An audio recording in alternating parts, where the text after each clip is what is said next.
Hello everyone, स्वागत है आपका डेली करंट अफेयर्स में। मैं रजनीश मिश्रा आपके सामने लेकर हाजिर हुआ हूँ नवंबर 16 2023 के मोस्ट इंपॉर्टेंट करंट अफेयर्स जो आने वाले जितने भी यूपीएससी स्टेट पीसी एग्जामिनेशन है उनके लिए बहुत ही इंपॉर्टेंट होने वाले हैं। तो उसके साथ न्यूज़ की हेडलाइंस भी डाली गई है न्यूज़पेपर्स की, जिससे आपको पता चल सके कि क्वेश्चन लिए कहाँ से जा रहे हैं और क्वेश्चन फ्रेम कैसे होते हैं। और इसके साथ आपका एक वीडियो जो है बाइलिंगुअल होने वाली है, जिसमें किसी आपको फ्री पीडीएफ दिया जाएगा। तो आप लोग कोशिश करिएगा कि पीडीएफ को डाउनलोड कर लीजिए, जिसका लिंक आपके वीडियो के डिस्क्रिप्शन बॉक्स में दे दिया जाएगा। और आप लोग अगर चैनल पर नए हैं तो प्लीज़ टेलीग्राम चैनल ज्वाइन कर लीजिए, जिससे आपको आने वाले जितने भी नोटिफिकेशन है वीडियोस के या और अन्य भी जितनी भी जानकारियां हैं आपको आराम से वहाँ से मिलती रहेंगी।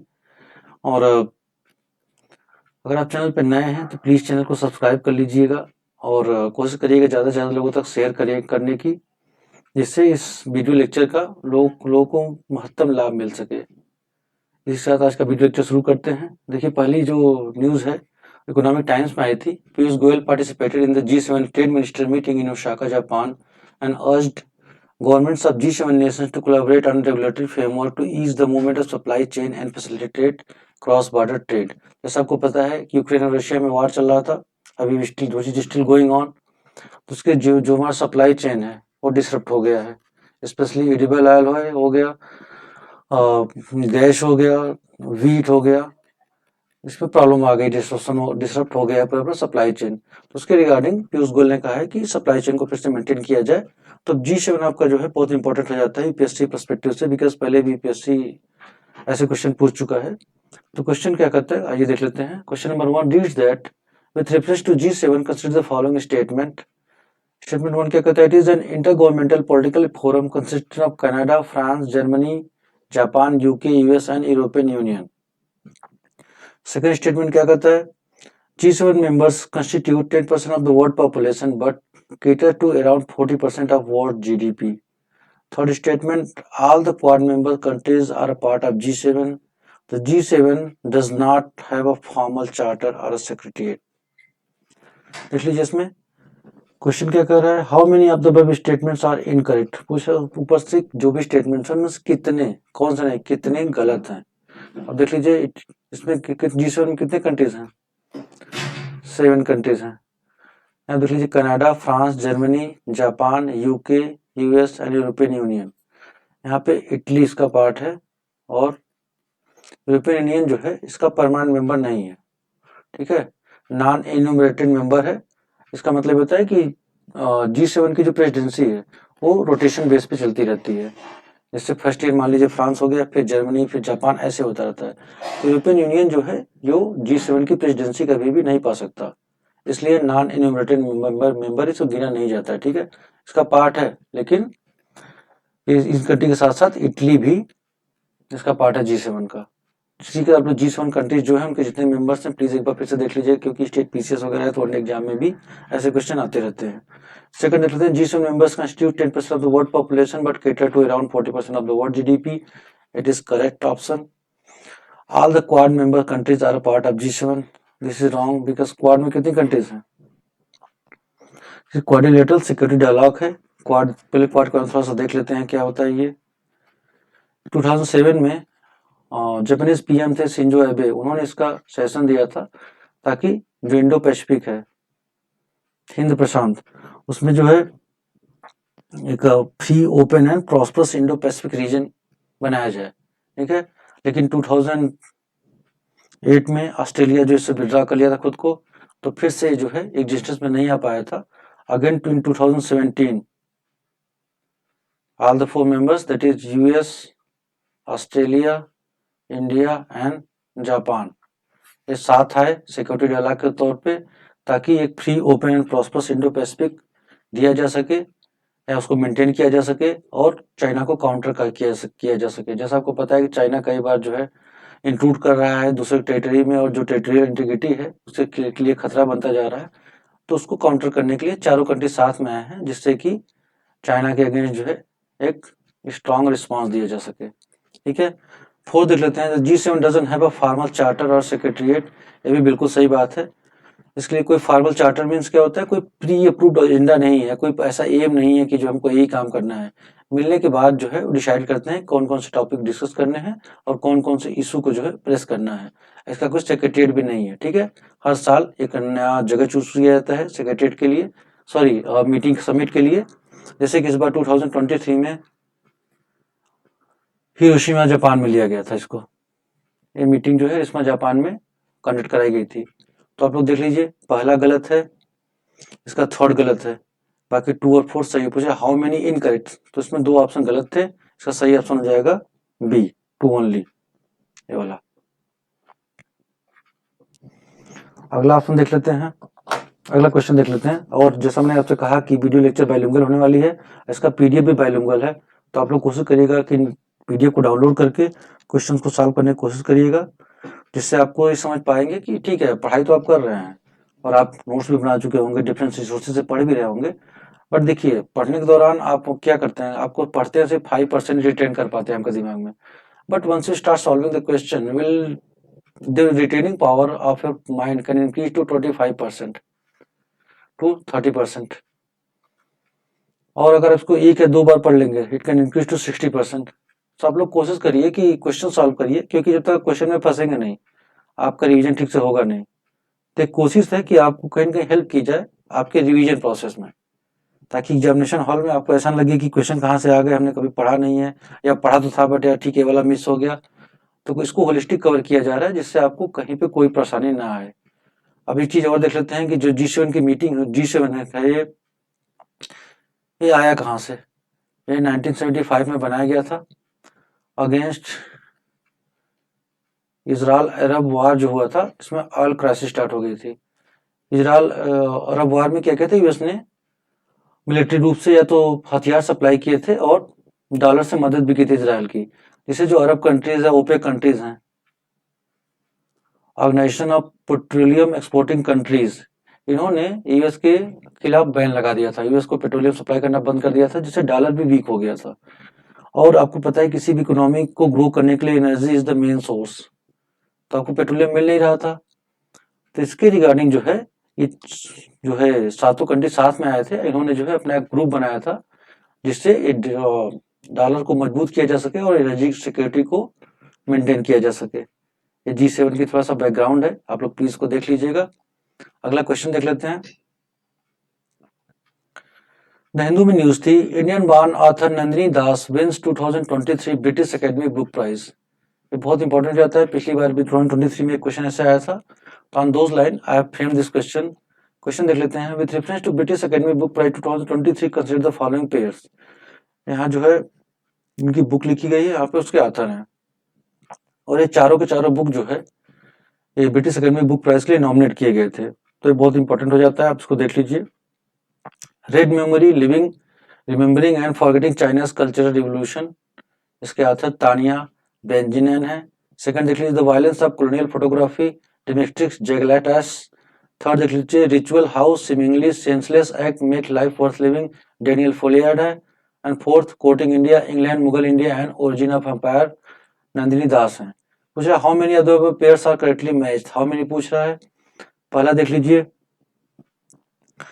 पहला रेड में भी बिल्कुल सही है। सेकंड देख लीजिए, सेकंड का जो है थर्ड है, डेनियल फोलियार्ड जो है तो वायलेंस ऑफ कॉलोनियल फोटोग्राफी के राइटर हैं। And ritual house seemingly senseless acts make life worth living, इसके टानिया ब्रेगेनियन सॉरी डिमिट्रियस जैकलैटस है, ठीक है। और थर्ड देख लीजिए courting India England Mughal India and origin of empire, इसके राइटर जो है नंदिनी दास हैं। तो आपको फर्स्ट एंड फोर्थ सही है, बाकी टू थर्ड जो है इंटरचेंज किए गए हैं। तो अगर आप इसको मैच कर लेंगे तो आपको याद रहेगा आगे भी।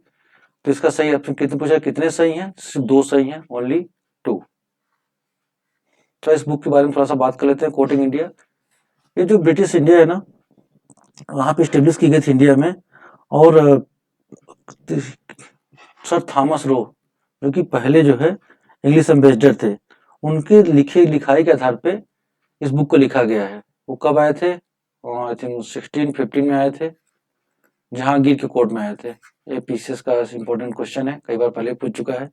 तो पहले इंग्लिश एम्बेसडर थे, उनके जानकारी के आधार पे इस किताब को लिखी गई है, ठीक है, ताकि ब्रिटिश इंडिया को अच्छे से हम समझ सके, इंडिया में उन्होंने कैसे रूल किया था। ये देख लीजिए। अगला क्वेश्चन देख लेते हैं, क्वेश्चन नंबर 3। यूनाइटेड नेशन की साइट पे वीडियो था, सॉरी ये न्यूज थी। ऐसा मैं समझिए सिर्फ द हिंदू और इंडियन एक्सप्रेस से ही क्वेश्चन आते हैं। UPSC can find any question from anywhere. So अगला क्वेश्चन देख लेते हैं। rise in intimidation, settler violence in West Bank wants OCHA, United Nations Office for the Coordination of Humanitarian Affairs। ये question बन जाता है यहाँ पे। राइज इन इंटिमिडेशन मीन्स होता है आपका किसी को प्रताड़ित करना, और वायलेंस इन वेस्ट बैंक में वायलेंस बढ़ती जा रही है। ये ओचा ने कहा है कि ओचा कौन है? ये 1991 में जो है UNGA, United nation general assembly ने इसको एस्टेब्लिश किया था, और ये जो भी ग्लोबल डिजास्टर्स होते हैं या तो कोई भी ऐसी इमरजेंसी होती है उसके रिगार्डिंग अपना रिस्पांस देता है और कोशिश करता है कि जितने भी डेवलपिंग या डेवलप कंट्री साथ में आए और इन ह्यूमैनिटेरियन जो भी वायलेंस हो रहे हैं उनके खिलाफ जाए और मदद करें जितने भी रिफ्यूजीज वगैरह हैं। क्वेश्चन नंबर देख लेते हैं। With reference to OCHA consider the following: Geneva Switzerland, Nairobi Kenya, New York USA, Vienna Austria. Where अब the above is are headquarters of OCHA. पूछा ओचा का हेडक्वार्टर्स में से कहाँ कहाँ पे है, तो आप ध्यान देख लीजिए, Geneva, Nairobi, New York and Vienna. देखिए इसके 2 हेडक्वार्टर हैं, 6 रीजनल ऑफिसेज हैं, 34 कंट्री ऑफिसेज हैं। इसके 2 जो है जो ऑफिसेज होंगी, एक आपका जिनेवा में है, एक न्यूयॉर्क में है, तो 1 और 3 इसका सही है। और नैरोबी और वियना में इसके ऑफिसेज नहीं है।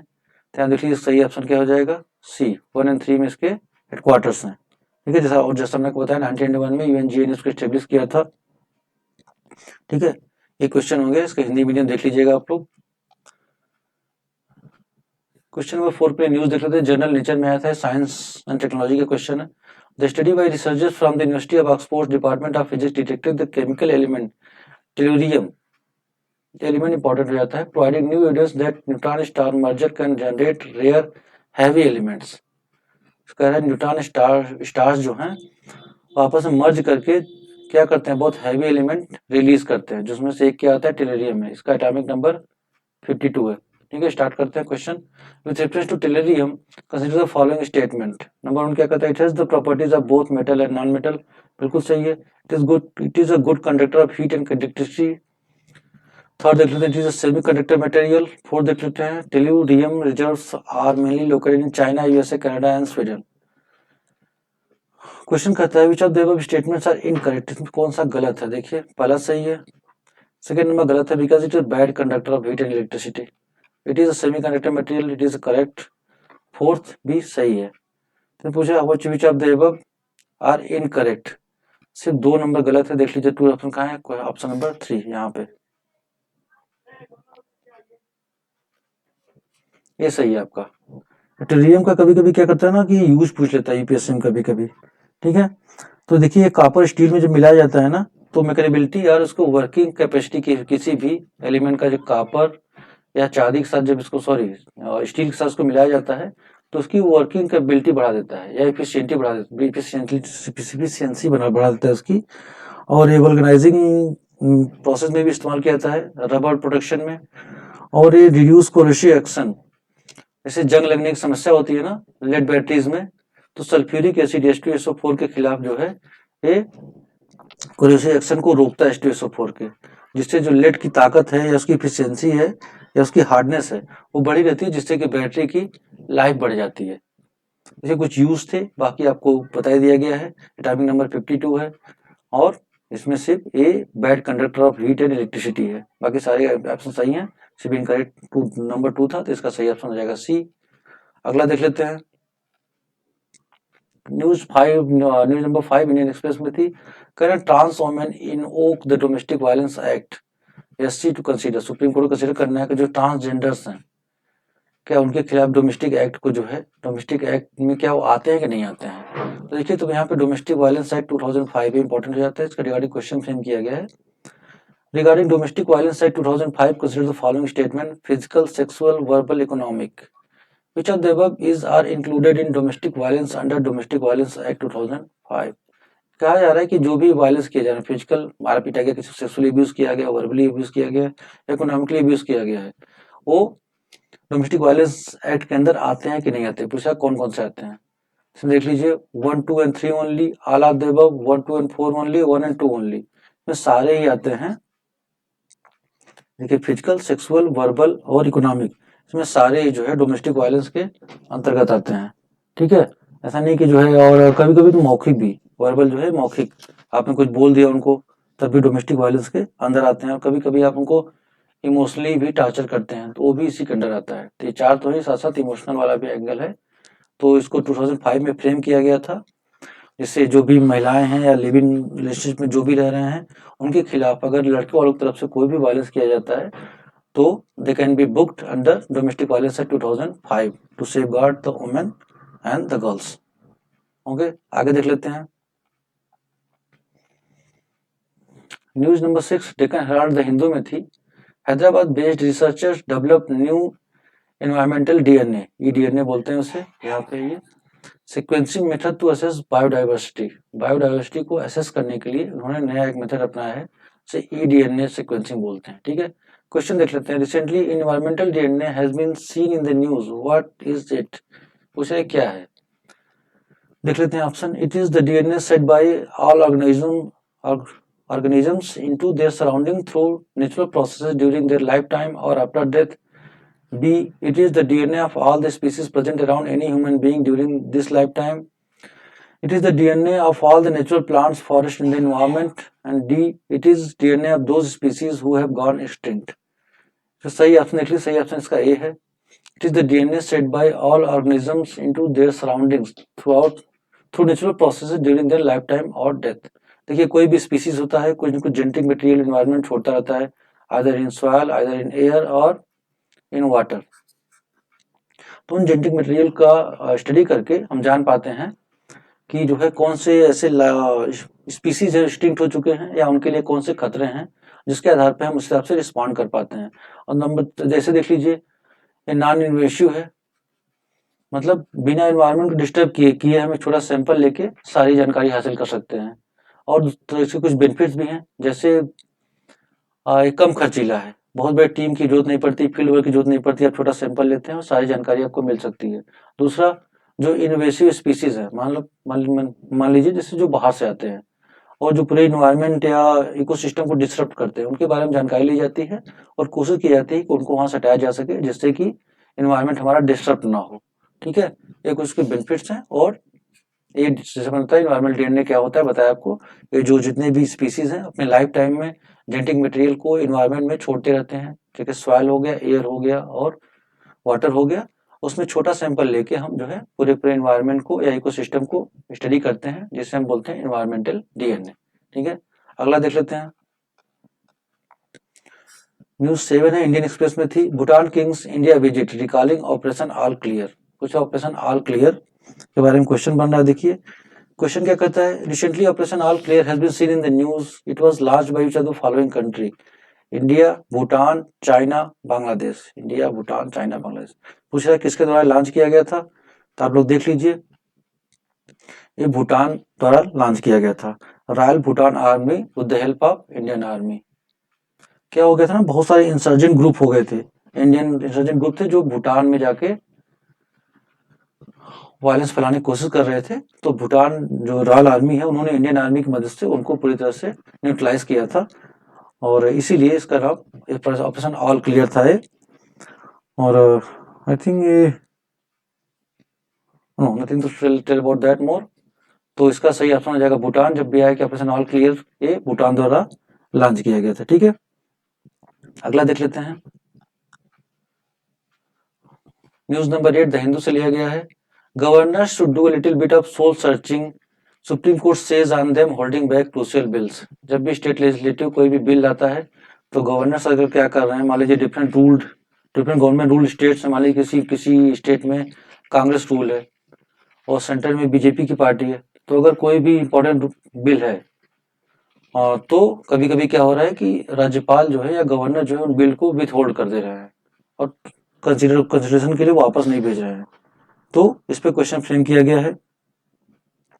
Consider the following statements regarding governors in the states. Question क्या कहता है, the same person can not be appointed as a governor for 2 or more states. पहला देख लीजिए स्टेटमेंट है ये। सेकेंड है, he is nominated by the president. Second statement, the governor has security of tenure and fixed term of office. Third, fourth देख लीजिए, the governor enjoys only a suspensive veto. पहला देख लीजिए, the same person can not be appointed as governor of 2 or more states. ये गलत है, पहले सही था, बस सेवेंथ कॉन्स्टिट्यूशनल अमेंडमेंट 1956 में एक अमेंड किया गया था कॉन्स्टिट्यूशन को, जिससे एक पर्सन को जो है 2 या 2 से ज्यादा स्टेट्स का भी गवर्नर बनाया जा सकता है। He is nominated by the president, ये आपका स्टेटमेंट गलत है, because he is nominated by the central government but appointed by the president. It is word play, please आप लोग ध्यान से देखिएगा। थर्ड देख लीजिए, the governor has security of tenure and fixed term of office, ये भी सही नहीं है। गवर्नर 5 साल के लिए अपॉइंट जरूर किया जाता है, but any time he can adjust to the he can resign from his office by addressing the president, और उसके बावजूद बीच में भी कभी कभी और वो he holds the office during the pleasure of the president, अगर प्रेसिडेंट कभी भी चाहे तो उसको रिमूव कर सकता है on the advice of central government, ठीक है, या कैबिनेट जो होती है उसके एडवाइस पे कभी भी गवर्नर को वो रिमूव कर सकता है। तो सिक्योरिटी ऑफ टेन्योर यहाँ पे नहीं है। The governor enjoys only suspensive veto, बिल्कुल सही है। अब आप समझ लीजिए सस्पेंसिव वीटो क्या होता है। मान लीजिए स्टेट लेजिस्लेचर जो है कोई भी बिल लिखता है और गवर्नर उसको जो है, गवर्नर के पास 3 ऑप्शन होते हैं, या तो अपना एसेंट दे दे, ठीक है, या तो विथ होल्ड कर ले, या उसको वापस कर दे, या रिजेक्ट कर दे इसको। यहाँ पे तो रिजेक्ट कर दिया तो बिल समाप्त हो गया। विथ होल्ड कर सकता है, इसको विथ होल्ड किया इसने और वापस इसने कंसेंट दे दिया, विथ होल्ड कर लिया अगर हमेशा के लिए, तो बिल खत्म हो गया फिर वहीं पे, ठीक है। और अगर उसको वापस रिकंसिडरेशन के लिए भेज सकता है, इसके पास यही पावर है।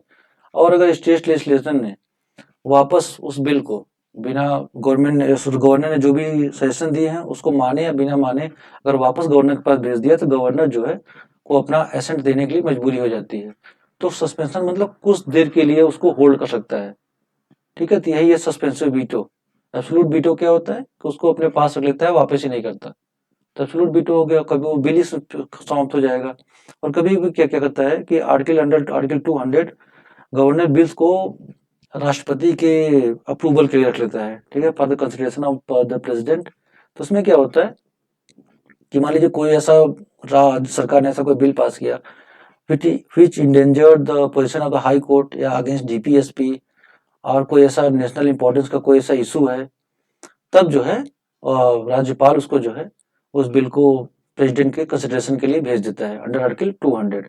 तो देख लीजिए सस्पेंसिव वीटो इसके पास सिर्फ होता है, ये बिल को वापस भेज सकता है रिकंसिडरेशन के लिए स्टेट लेजिस्लेटिव के पास, बट उसको कभी भी अगर दोबारा पास करके भेज दिया गया तो उसको अपना असेंट देना उसकी मजबूरी हो जाती है, ठीक है। तो he only enjoys suspensive veto.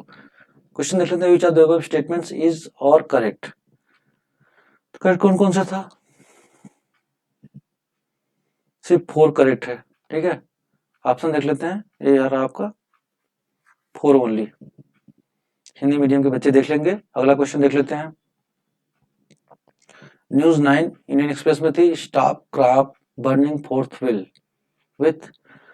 Will then look at long term measures. Supreme Court ने कहा है स्टेट से कि आप क्रॉप बर्निंग या जो स्टेबल बर्निंग है, जिसे पराली जलाना बोलते हैं, उसको बंद करिए फिलहाल, और हम फिर लॉन्ग टर्म मेजर्स देखेंगे क्या क्या हो सकते हैं। तो उसके रिगार्डिंग क्वेश्चन फ्रेम किया गया, consider the following, availability of short time between rice harvesting and wheat sowing, use of combined harvesters, production of small amount of crop residue, cheaper way to get rid of crop debris. Question कहता है, which of the above factors are potent reason behind stubble burning, कौन कौन से बहुत strong reason है stubble burning के पीछे। देख लीजिए, availability of short time between rice harvesting and wheat sowing, ठीक है। अब क्या होता है कि अक्टूबर में हार्वेस्ट किया जाता है राइस को, और उसके और व्हीट सोइंग गेहूं की बुआई में मुश्किल से 20 दिन का टाइम बचता है। तो बिल्कुल सही, तो इतने टाइम इतना कम बचता है कि किसानों के पास कोई ऑप्शन नहीं बच रहा है except start the burning the stubble. तो स्टेबल बर्निंग यहाँ पे इतना कम टाइम बचता है, उनकी मजबूरी हो जाती है, तो बिल्कुल सही है। यूज ऑफ कंबाइंड हार्वेस्टर, पहले क्या होता था किसान हाथ से कटाई करते थे तो बहुत छोटे छोटे जो है रिमेन्स बचते थे, बट कंबाइंड हार्वेस्टर एक मशीन इस्तेमाल की जा रही है जिससे अब एक 1.5 फीट की जो है आराम से रिमेन्स बच जा रहे हैं। जो कि न तो आसानी से डिकम्पोज हो रहे हैं, और उनको जलाना ही एक आखिरी ऑप्शन बचता है, जिससे जैसा मैंने बताया टाइम कम बचता है, वीट सोइंग के लिए बहुत कम टाइम बचता है। तो यहाँ पे इसका इस्तेमाल किया जा रहा है, जिससे बड़े बड़े प्रीमियम्स बच रहे हैं और इसको जलाना उनकी मंजूरी हो जा रही है। Production of small amount of crop residue, ये आपका गलत है, क्योंकि हर साल करीब 50 मिलियन टन जो है वीट, राइस और शुगर केन के रेजिड्यू निकल रहे हैं। तो इतना ज्यादा एक साथ आप जो है मशीन का इस्तेमाल, मशीन भी इतनी नहीं है आपके पास कि आप इनको पूरी तरह से हटा सकें, तो स्टेबल बर्निंग मजबूरी हो जाती है, क्योंकि प्रोडक्शन कितना हो रहा है 15 मिलियन टन। ठीक है। फोर्थ देख लीजिए, cheaper way to get rid of crop debris. Obviously आग लगाना सबसे आसान काम है, सस्ता भी है, तो ये भी एक पोटेंट रीजन हो गया। कुछ विचार देखो, factors are potent reason behind stubble burning. देख लीजिए, इसमें थर्ड नहीं हो सकता आपका, 1, 2 एंड 4 आपका सही ऑप्शन है ए। ठीक है, अगला देख लेते हैं। न्यूज 10 द गार्डियन में आई थी, Japan gets a new island after under sea volcano erupt. Japan में एक नया आइलैंड अभी इरप्ट हुआ है वल्केनिक इरप्शन के द्वारा। क्वेश्चन देख लेते हैं, recently Ogasawara island has been seen in the news, where it is located. ये जो नया आइलैंड बना है ना, ओगाशिवारा आइलैंड के जस्ट नजदीक है, तो इसलिए ये जो है जियोग्राफिकल लोकेशन बहुत इंपॉर्टेंट हो जाती है आपके यूपीएससी पर्सपेक्टिव से। क्वेश्चन देख लेते हैं, पूछा कहाँ पे लोकेटेड है ये आइलैंड। ठीक है, north western Pacific ocean, south western Pacific ocean, Arabian sea, north Atlantic ocean. ये आपका लोकेट करता है नॉर्थ वेस्टर्न पैसिफिक ओशन में। ये देख लीजिए आप, यहाँ पे है, यहाँ पे ये टोक्यो जापान है, ये जो है western Pacific, north western Pacific ocean है। देख रहे हैं आप, यहीं पे जो है नया आइलैंड इरप्ट हुआ है वोल्केनिक इरप्शन के द्वारा। ठीक है, इसी के साथ आज का जो है वीडियो लेक्चर समाप्त होता है। 10-10 क्वेश्चन की सीरीज है, इसका आंसर की आपको नीचे दिया हुआ है, आप प्लीज इसको डाउनलोड कर लीजिए और खुद से सॉल्व करने की कोशिश करिएगा। उसके बाद फिर आप अपने आंसर मैच करिएगा, जिससे आपको पता चल पाएगा कि आप कितने क्वेश्चन सही मार्क कर पा रहे हैं। उसी के आधार पर अपने प्रिपरेशन को अच्छे से जज कर पाएंगे। इसी के साथ आज का वीडियो समाप्त होता है। जय हिंद।